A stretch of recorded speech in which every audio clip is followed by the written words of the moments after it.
Acesta este al treilea clip din seria Bonsai Zero Ienupăr Sabina. Proiect început în urmă cu 3 ani de zile, plantă cumpărată din pepinieră, fără pretenții estetice, dar cu potențial. În acest tutorial nu mă grăbesc. Voi arăta pas cu pas, exact așa cum se lucrează un Ienupăr Sabina. Planta o vedeți de aproape, vom lucra pe detalii, pe maturitate și pe estetică. Planta a fost achiziționată din pepinieră în urmă cu aproximativ 3 ani. Avea în jur de 80 de centimetri înălțime, vegetația era concentrată exclusiv în partea din vârf, iar partea inferioară, cea pe care o vedeți acum, era goală și inestetică. Pentru un bonsai compact, cu o înălțime finală de 35-40 de centimetri, acea structură era complet nepotrivită. Odată ce am tăiat vegetația veche, a ajuns mai multă lumină în interior, vegetația nouă a început să se dezvolte, am lăsat planta pentru un sezon întreg să se dezvolte, nu am schimbat ghiveciul, nu am făcut alte lucrări, am lăsat-o să se dezvolte liber. Acea parte de vegetație care era în interior s-a dezvoltat destul de mult pentru a face primul step la această plantă. Primul step a fost făcut deja în toamnă, având în vedere că lucrarea la această plantă, deci tăierea vegetației veche, a fost în primăvară. În toamnă această vegetație era toată concentrată aici în centru, crescută drept, în sus. Erau lăstarii destul de tineri, dar suficient pentru a vedea acest proiect viabil. Trunchiul avea un defect evident. Pleacă drept, apoi face o schimbare bruscă de direcție. Nu este o curbă elegantă, este mai degrabă un unghi, aproape un cot. Dar în loc să corectez acest defect, am decis să îl valorific. Acea ruptură de linie mi-a oferit direcția întregului design. Am folosit linia truncului ca reper pentru linia coroanei. Vegetația a fost întoarsă de-a lungul zonei considerate inițial un defect, astfel slăbiciunea a devenit punctul de forță al acestei compoziții. În prima fază am sărmuit pentru a crea structura de bază. După aproximativ 2 luni am îndepărtat sârma. Ienupărul Sabina are o creștere viguroasă, riscul de urme permanente este real. Ramurile au rămas în mare parte în poziția dorită, iar până în toamnă planta s-a dezvoltat sănătos și stabil. În toamna lui 2024 am realizat al doilea clip. Atunci am refăcut sărmuirea, am finisat jinurile și șariurile. Un șarie era deja creat natural de plantă, cel care se vede aici. Am tratat lemnul mort cu lichid jin, am remodelat frunzișul păstrând linia stabilită anterior. Am schimbat ghiveciul trecând planta pe substrat granular specific bonsaiului. În prezent, planta nu se află permanent la mine. Este un cadou, dar de fiecare dată când sunt necesare lucrări importante, mă ocup personal de ea. În acest al treilea clip, nu mai construim, rafinăm.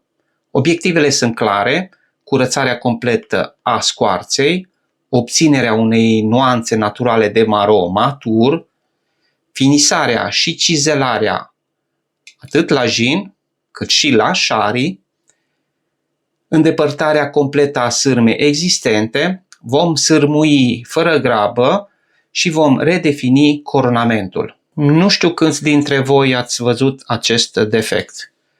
Vedeți această curbă cam ciudată, după care ramura merge brusc, schimbă direcția și face un unghi de 90 de grade. Am lăsat intenționat mai mult în această poziție pentru a vedea și voi acest defect. Voi încerca să elimin acest defect ori prin sârmuire succesivă și dând o altă formă acestei ramuri, ori voi elimina complet această parte. Scopul este un bonsai de calitate, un Ienupăr Sabina cu caracter, cu profunzime, cu robustețe, dar și cu echilibru și frumusețe. Uneltele și materialele folosite în acest videoclip sunt următoarele: clește tăiat sârmă bonsai, foarfecă tăiat sârmă bonsai, foarfecă pentru tăiat frunziș, sârmă de aluminiu anodizat diferite grosimi, perie de alamă moală pentru curățarea scoarței, lichidul gin, pensulă, diferite dălți fine pentru curățat gin și șari. Sârma se îndepărtează întotdeauna prin tăiere.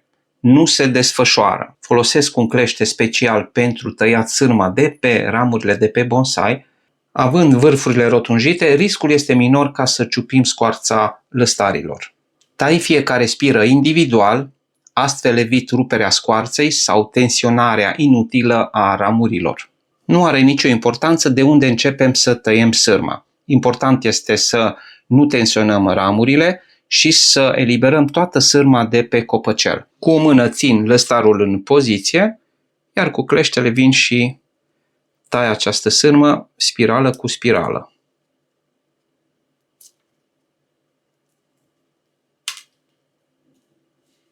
De fiecare dată când este vorba de sârmuit, intervine o întrebare. Cât lăsăm sârma pe bonsai? Cu cât lăsăm mai mult sârma, cu atât este mai bine. Lăsăm sârma atât cât este nevoie. 3 luni, 6 luni, 1 an, 2 ani de zile, atât cât ne permite până când nu începe să lase urme evidente pe scoarță. După un sezon de sârmuire, lăstarii au rămas în poziția în care au fost puși inițial. Pulverizez această zonă să se înmoaie puțin partea superficială a scoarței. Las 2-3 minute să se înmoaie.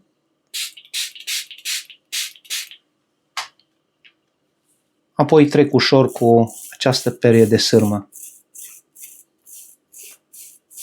Nu este perie de sârmă, este de alamă. La baza plantei pe nebarii este o acumulare de calcar. Cu această ocazie curăț și acest calcar. Am curățat cu această perie de sus în jos de-a lungul fibrelor. Niciodată nu mergem perpendicular cu fibrele. Putem să le provocăm cicatrici și nu ne dorim în această fază la acest bonsai. Am aici mai multe dălți micuțe pentru bonsai, nu sunt dălți speciale pentru bonsai. Partea asta de șari, dacă se vede, nu este calusat aici în exterior, deci nu este ca și aceasta deja terminată. Vedeți, aici nu trebuie să intervin deloc. Intervin doar în această zonă, se vede că nu este chiar așa de cizelat și tai scoarța până ajung în zona unde planta a calusat. Când se vede deja partea vie, partea albă, ne oprim. Mai desfac puțin scoarța în partea aceasta.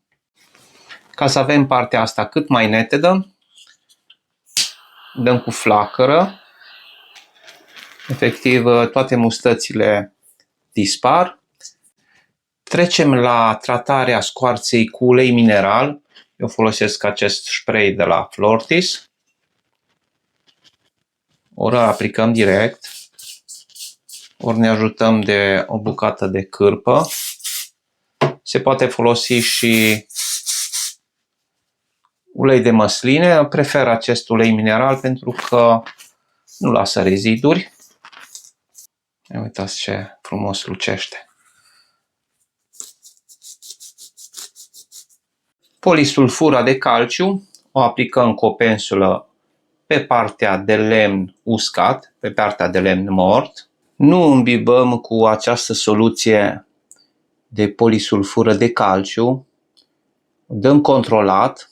Încercăm să fim cât mai preciși aici unde se îmbină partea de scoarță vie cu partea de lemn moartă. Ok.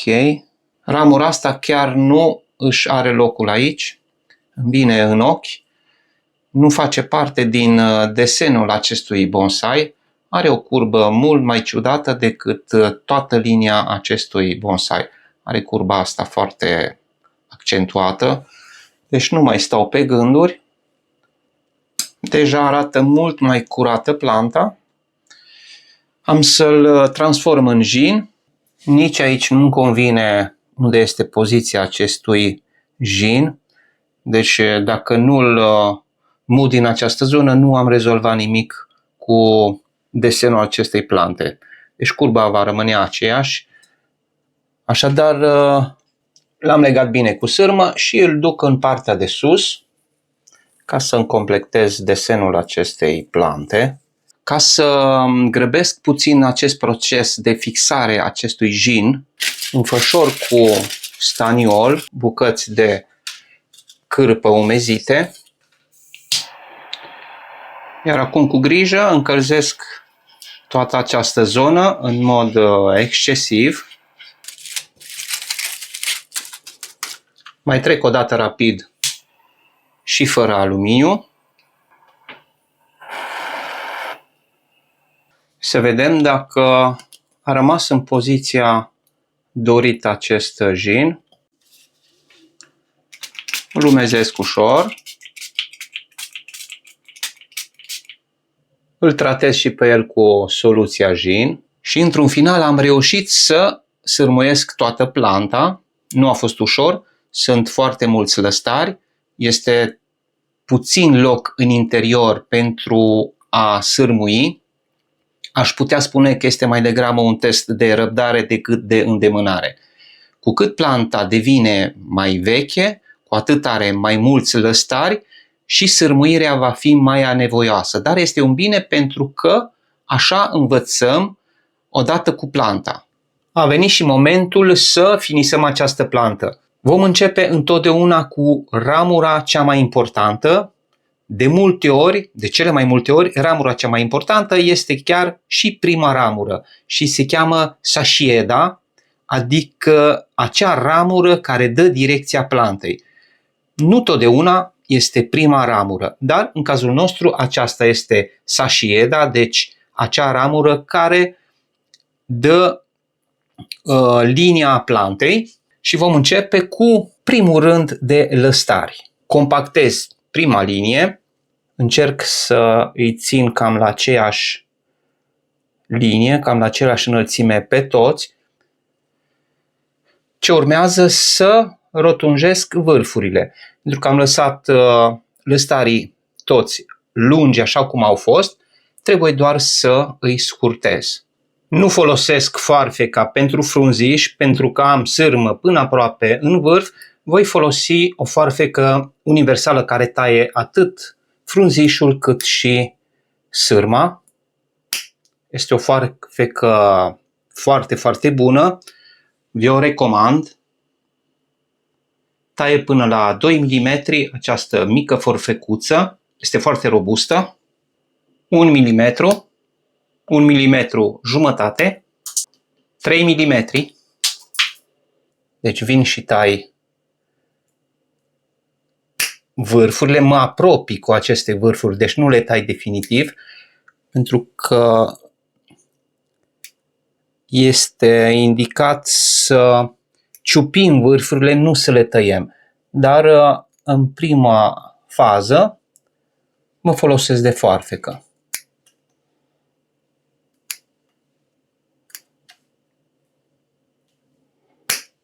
Primul rând de ramuri la același nivel și sunt cam la aceeași lungime.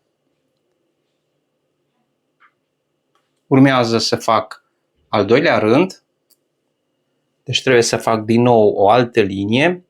Primul rând este terminat, al doilea și al treilea o parte și am terminat cu sashieda, cu ramura cea mai importantă. Acum urmează ramurile mai de sus. Voi poziționa câteva ramuri să fie în linie cu primul rând de lăstari. Deci de aici îl aduc în această parte, îl aplec ușor ca să umplu această parte. Partea asta de lăstar deja este în linie cu al treilea rând de la ramura cea mai importantă. Fac și aici compactări. Aici am frunziș puțin cam lung. Îl voi tăia. Sashieda, deci ramura care ne dă direcția plantei, este gata. Vedeți cum are forma triunghiulară. Este straturi. Deci de aproape aceasta este acea parte Sashieda. Începe de aici, merge frumos rotund și până aici. Cum urmează să facem ramura de profunzime, cea care este în spate. Ramura de profunzime este aceasta. Trebuie să fie cam la același nivel cu Sashieda și să nu fie mai lungă. Totodată trebuie să o vedem, deci trebuie să o dau puțin mai în partea dreaptă. Deci dacă nu o vedem, nu este o ramură de profunzime. Ridicăm ușor vârfurile. Așa. Este un lăstar mai tânăr. Pe viitor o să se dezvolte mai mult și va da mult mai multă profunzime plantei, dar deocamdată este super ok.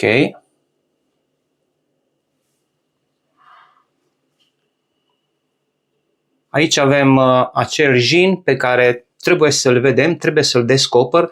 Coronamentul trebuie să fie puțin mai jos decât acest jin. Eventual am să-l ridic puțin. Compactăm, ținem totdeauna aceeași linie, trebuie să fim cam la același nivel cu ramura care este cea mai apropiată, deci la această înălțime trebuie să duc acest lăstar, îl aplec ușor în jos, ca și la conifere, apoi ridic vârfurile, pentru că este o plantă vie. Aici am un lăstar care este acoperit în momentul de față, pot să-l folosesc și să umplu acest gol. Întotdeauna și pe acesta, dacă îl ridic, să fie la nivel cu un rând de ramuri. Frunzișul ăsta ce merge în jos îl tai. Urmează să cobor coronamentul și să țin această linie. Partea de sus am reușit să o cobor destul de mult. Partea din stânga este aproape gata. Cum vedeți, aici s-a creat un gol, dar nu continui să fac partea apicală la acest bonsai. Trebuie neapărat să continui în partea dreaptă. După ce terminăm partea opusă, deci partea opusă ramurei Sashieda, în cazul nostru este partea din dreapta, mai sunt mici corecții în această zonă, ne trezim cu un gol chiar aici în mijloc. Este normal că s-a creat acest gol, dar nu este nicio problemă. Avem toți acești lăstari de pe margini, împărțim distanțele în mod egal, iar acest gol se va umple de la sine. Împart aceste distanțe ca să umplu vârful acestui bonsai. Mici retușuri. De ce îmi permit să fac acest lucru, să împart aceste distanțe? Apicele, vârful la acest bonsai a fost creat la al doilea step, acum un an de zile. Deci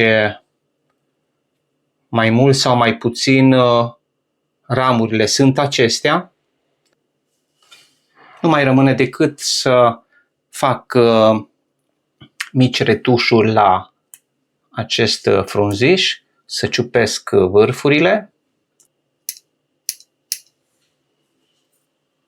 De multe ori trebuie să mă dau în spate, mă uit în cameră să văd ce vedeți voi, să fac mici retușuri.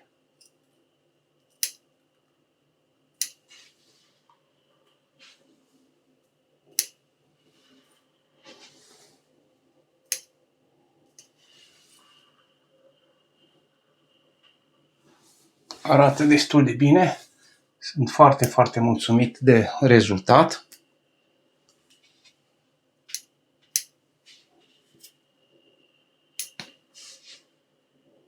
În această ultimă etapă intervin la nivelul bazei plantei, îndepărtez ușor aproximativ 4-5 mm din stratul superficial de substrat, cobor nivelul substratului puțin sub bordul ghiveciului, lăsând loc pentru stratul final de sfanium și mușchi proaspăt. După transvazarea realizată la pasul anterior, au rămas în zona nebarii mai multe firicele de rădăcină.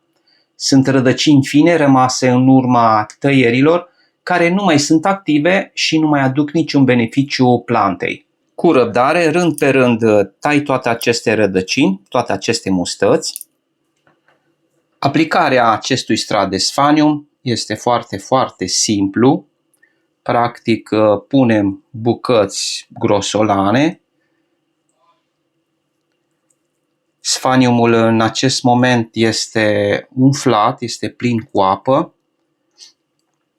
Pentru a-l hidrata cât mai bine, vă folosiți de un bol cu apă călduță, desfaceți acest sfanium, îl mărunțiți puțin pentru că sunt fibre foarte lungi, ori tăiați cu foarfeca, ori le mărunțiți aceste fibre cu mâinile. Practic, distribui acest sfanium uniform peste tot. Sfanium, un mușchi alb cu fibra lungă, provine din zona Asiei, de prin China, deci nu crește în Europa. Ajută partea superficială a plantei să facă rădăcinii subțiri, care, bineînțeles, ajută foarte mult planta. Protejează în același timp, pe timpul iernii, împotriva frigului, iar vara protejează împotriva secetei și a căldurii. Presez sfaniumul de mai multe ori. Ultimul strat, mușchi verde cu fibră subțire. Este mai mult cu scop ornamental. Arată foarte bine, dar trebuie să știm ce fel de mușchi colectăm. Vedeți acest mușchi cu fibră subțire, este practic undeva la 2-3 mm, cred că are grosimea acestui strat de mușchi. Se găsește foarte ușor în zonele unde este multă umiditate pe ciment.